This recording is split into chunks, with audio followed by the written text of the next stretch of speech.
হুট করে বাড়িতে কোনো গেস্ট এসে পড়লে আমরা তখন ভাবতে থাকি, এই রে এবার আমি কি রান্না করব, যেটা খেতেও ভালো হবে এবং চটজলদিও রান্না হয়ে যাবে। সেই রকমই আজকে আমি নিয়ে এসেছি একটি রান্না। বিশ্বাস করো, এটি রান্না করতে আমার মাত্র 20 মিনিট সময় লেগেছে। এই রান্নাটা কিন্তু ছোট আলুতেই সব থেকে ভালো হয়। সবার প্রথমেই আলুগুলোকে ভালো করে সেদ্ধ করে নিয়েছি। এবার আমরা পটেটোগুলোকে ভাজবো এবং ভাজার জন্য একটা ব্যাটার রেডি করতে হবে। মাম্মা, আমি বলবো কি কি লেগেছে। বলো তো দেখি। কর্নফ্লাওয়ার, নুন, ময়দা আর জল, হয়ে গেল। দেখলে তো কত ইজি। এবার এটিকে ভালো করে মেশাতে হবে। মিশিয়ে এই রকম আলুগুলোকে এরকম করে একটু ফাটিয়ে নিতে হবে। ফাটিয়ে নেবার পরে আমরা যে ব্যাটারটা রেডি করেছিলাম সেই ব্যাটারের মধ্যে ডিপ করে এরপর আমরা এটাকে ফ্রাই করে নেব।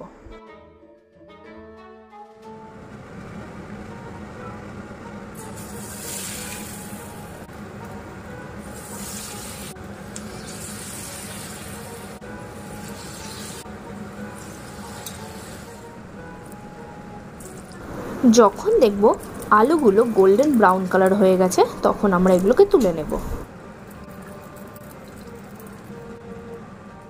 কিরে, বলবি নাকি ক্রিম বানানোর জন্য এখন কি কি লাগবে? না মামা, অনেক কিছু আছে, তুমি বলো। ক্রিম বানানোর জন্য আমাদের যেগুলো লাগবে, mayonnaise, onion powder, garlic powder, chilli flakes, mixed herb, নুন, চিলি পাউডার আর মিল্ক। ব্যাস এগুলোকে এখন ভালো করে মিশিয়ে নিতে হবে। ব্যাস আর কিছুই নয়, আমাদের যে ভাজা যে আলুগুলো ছিল তার মধ্যে ওপরে আমরা একটুখানি করে দিয়ে দেবো। তার ওপরে আমরা কুচি করা পেঁয়াজ আর ধনেপাতা ছড়িয়ে আমরা এটাকে সার্ভ করব। খেয়ে গেস্টরা বলবে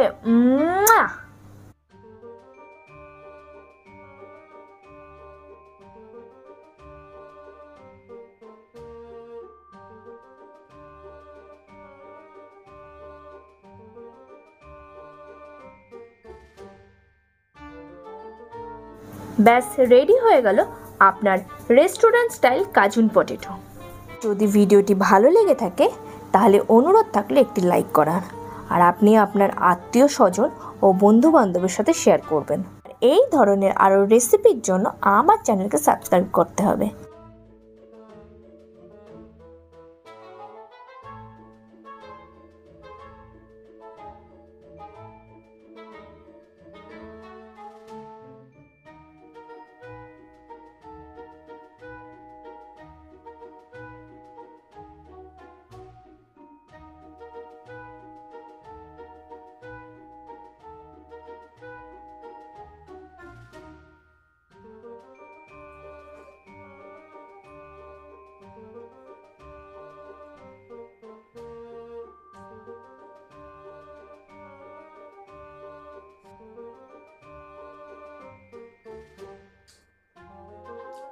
সত্যি এটা খুব সুন্দর হয়েছে খেতে।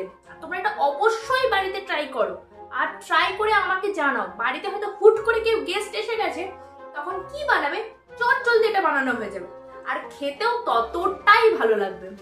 বানিয়ে আমাকে ছবি পাঠিও, আমি আমার ফেসবুক পেজে আপলোড করব।